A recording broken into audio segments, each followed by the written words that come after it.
Clair Obscur 33 terbukti pakai AI. Hah? Seriusan? Apa ini semua benar? Jadi selama ini game yang gue puji-puji, game yang gue glazing parah, selama ini pakai AI. Oh my god! Bahkan dia sampai didiskualifikasi loh dari awards. Clair Obscur Expedition 33 disqualified for Indie Game Awards. Waduh. Kok bisa separah ini? Ternyata game terbaik yang gue puji-puji, gue puja-puja, yang kalian mainin juga mungkin, kalian puja-puja juga mungkin, menggunakan AI. Jadi, apa yang sebenarnya terjadi? Apa benar Clair Obscur 33 itu menggunakan AI? Dan kalau misalnya AI bisa bikin game sebagus ini, apakah kita akan setuju sama penggunaan AI?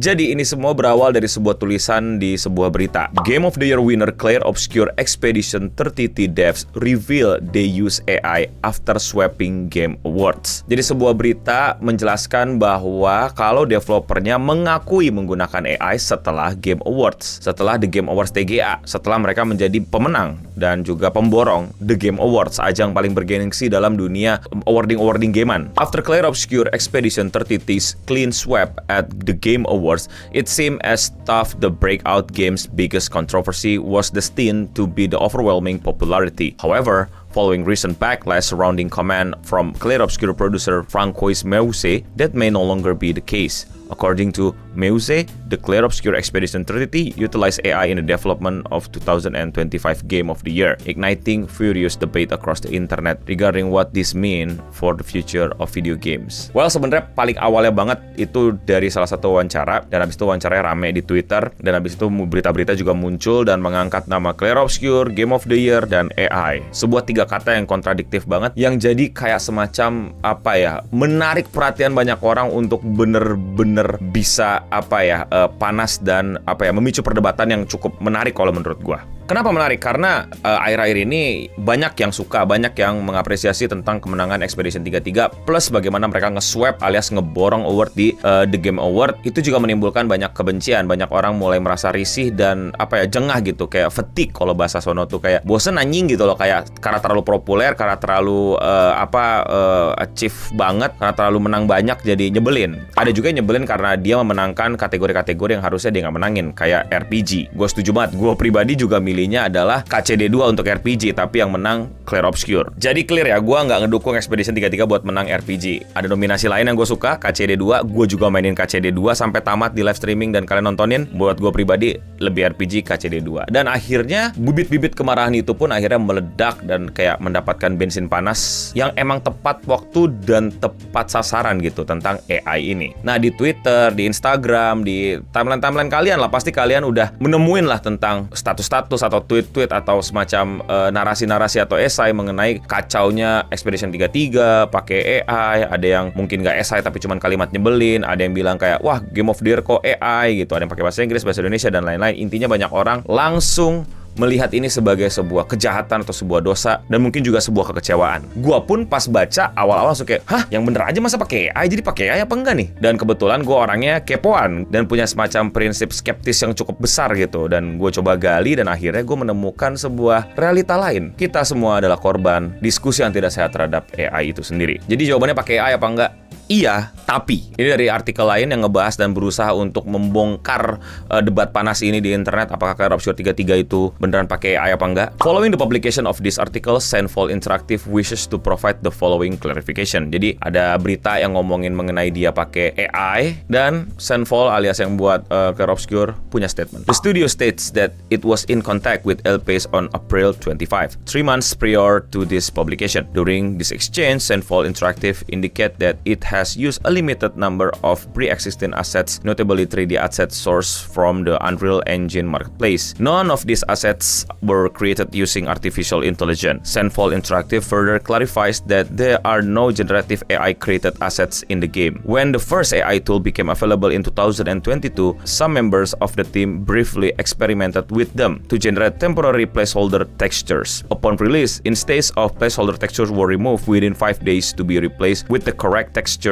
that had always been intended for release, but were missed during the quality assurance process. Jadi gue jelasin what's going on. Pertanyaan pertama, apakah Clair Obscur 33 itu pakai AI? Jawabannya Iya, tapi yang mereka gunakan itu adalah pada saat tahap pembuatan gamenya, bukan saat rilis. Mereka akui kalau mereka itu pakai buat placeholder, nyoba-nyoba, dan bahkan mereka bikinkan sebelum AI segila ini dan semarak ini, segeneratif ini. Di tahun 2022, tim mereka ketemu AI dan berusaha untuk nyoba-nyoba, dan mereka gunakan utilize untuk menggunakannya sebagai placeholder. Placeholder itu apa sih? Disclaimer dulu, gue bukan game dev, gue cuma pernah ngobrol-ngobrol dan banyak teman game dev. Tapi setahu gue placeholder itu tuh kayak tempat buat nandain gitu, tempat buat naro gitu. Kalau di lu pada main Gerismo tuh, kalau misalnya ini apa jadi masih jadi teks gitu loh, atau yang kotak hitam pink kalau nggak salah ya. Tapi yang intinya adalah kayak nandain gitu, kayak memudahkan lu untuk kerja, untuk ditaro-taroin dulu aset-aset atau mungkin gambar-gambar dari AI, sehingga lu tahu oh di sini begini sebelum nanti gambar akhirnya dibuat, aset akhirnya dibuat. Jadi memudahkan untuk ngebayangin lah kira-kira bakal bikinnya kayak gimana. Tapi mereka lupa hapus, mereka lupa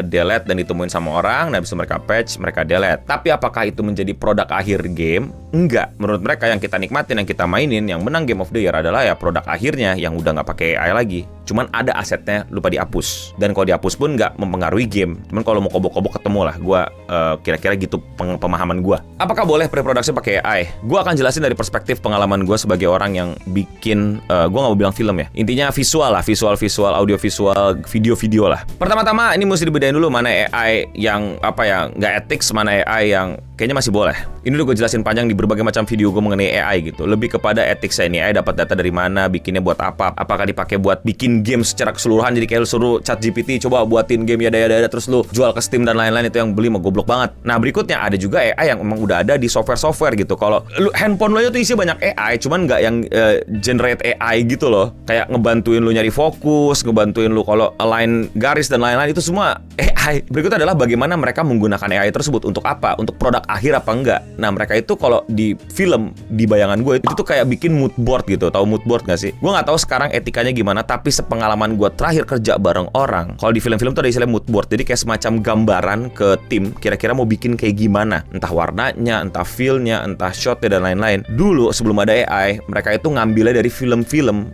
atau dari bahan-bahan yang udah ada. Ngerti nggak lo? Lu pada yang udah biasa bikin deck, bikin proposal pasti ngerti deh maksud gua. Nah dulu kan ngambil dari YouTube, ngambil dari mana, di screenshot, terus dibuat ulang, bukan di generate ya. Sekarang mungkin yang dilakukan sama Expedition 33 adalah kalau mereka bikin film ya, mereka instead of nyari referensinya di Pinterest, ini Pinterest itu.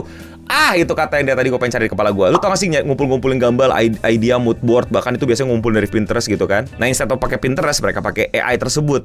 Ngerti gak lo? Tapi hasil akhirnya kan bukan ngejualin gambar Pinterestnya. Ngerti gak lo? Mereka bikin ulang, mereka desain ulang dari nol bareng timnya dan lain-lain, dan jadilah ke Expedition 33. Dan kalau di versi gue jadilah let's say iklan, let's say film pendek, let's say iklan di YouTube dan lain-lain. Disitulah gimana gue membayangkan AI digunakan sama Clair Obscur 33 atau sama game dev. Begitu juga gue ngebayanginnya sama industri kreatif sekarang, karena gue udah jarang bikin iklan dan lain-lain. Gue gak tahu perkembangannya sekarang gimana, apakah mereka pakai AI, dan gue yakin kayaknya mereka udah pada pakai AI. Tapi lagi-lagi ini bukan hasil akhir. Ini proses ngumpulin gambar di Pinterest dan akan bikin sesuatu dari itu. Tapi bedanya mereka pakai Pinterest sekarang dan juga AI Gen. Kebayang nggak bedanya? Paham nggak sekarang bedanya? Jadi yes, Expedition 33 pakai AI, tapi tidak AI yang kalian bayangkan dan kalian cuman telan mentah-mentah rame di sosial media. Dan ini nggak pertama kalinya loh gue ngomongin masalah AI dan gue, wah lu kemarin-kemarin anti AI, sekarang gue ngomongin AI, lu yang nontonin video gue banyak-banyak. Gue nggak anti AI, gue nggak suka penggunaan AI yang nyebelin, ngambil gambar orang, ngegantiin orang buat ngecek hal-hal yang AI belum jago. Masalah AI-nya nggak jago, YouTube suka nge-ban dan ngeblok channel orang hanya karena kata AI ini bermasalah. Pasti cek kagak, AI-nya yang geblek dan lain-lain. Gue nggak anti AI, tapi gue akan terus mengkritisi penggunaan dan kelahiran dunia AI dan bubble-bubble-nya. Dan sekali lagi gue nggak mau glazing Expedition 33 yang seperti tadi udah dibilang bahwa dia gagal masuk award Indie Award. Ya, kalau nggak salah ya, dianulir, dia didiskualifikasi dia karena penggunaan AI, dan menurut gue nggak masalah. Nggak masalah, karena kalau misalnya memang, gue nggak tahu, gue nggak baca detail, kalau memang peraturannya ketika memang pada saat pre-production lu juga nggak boleh pakai AI di award tersebut, atau lu ternyata nggak bagus quality control-nya karena pada saat pre-production lu masih nyisain aset-aset atau gen-gen yang lu pakai buat placeholder dan itu menggunakan AI. Maka dari itu, jika itu adalah memang syaratnya, salah satu detailnya, salah satu aturannya, ya oke, emang Expedition 33 nggak layak untuk dapetin Indie Game Awards. Ya gitu deh penjelasannya rekan-rekanku, kawan-kawanku, gamer gamer sekalian ya. Gue paham bahwa lu kalau ngedenger ada sesuatu, wah pakai AI nih, lu langsung rasa benci, rasa dendam, rasa marah terdengar. Gue paham banget, gue ngerti banget, tapi gue nggak bisa maklumin itu. Dan apalagi udah nonton video ini dan dengerin penjelasan ini, kalian jadi harusnya lebih paham gitu. Sekali lagi, gue udah bilang di banyak video, gue pakai AI, gue pengguna AI. Cuman gue orangnya nggak, ayo semuanya AI, kita AI-in, kita harus belajar AI, kita harus AI segala macam. Enggak, gue nggak segitunya, dan gue tetap mengkritisi AI. Tapi kalau menurut kalian bagaimana? Kalau kalian ada koreksi, kalau kalian ada tambahan, kalau kalian ada sanggahan, silakan di kolom komentar di bawah. Kalau kalian suka sama overthinking game kayak gini dan kalian mau support gue, lakuin dengan sesimpel klik tombol subscribe. Dan jangan lupa untuk cek channel gue dan klik video gue kalau kalian belum nonton, karena video gue itu uploadnya sehari satu loh. Dan follow gue di Instagram dan di Twitter, karena hal-hal kayak gini tuh biasanya muncul dari kalian-kalian nge-share ke gue hal-hal aneh, atau bisa komen-komen dan diskusi sama gue di sana. Dan ya, sekian Gamereng untuk episode kali ini. Gue udah pamit undur diri.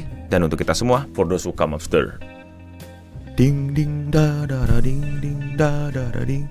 Nah itu musiknya pakai AI nggak? Itu ada tuh game tembak-tembakan, hadiahnya AI Ghibli banget. Nah itu boleh kita teriak-teriak lah.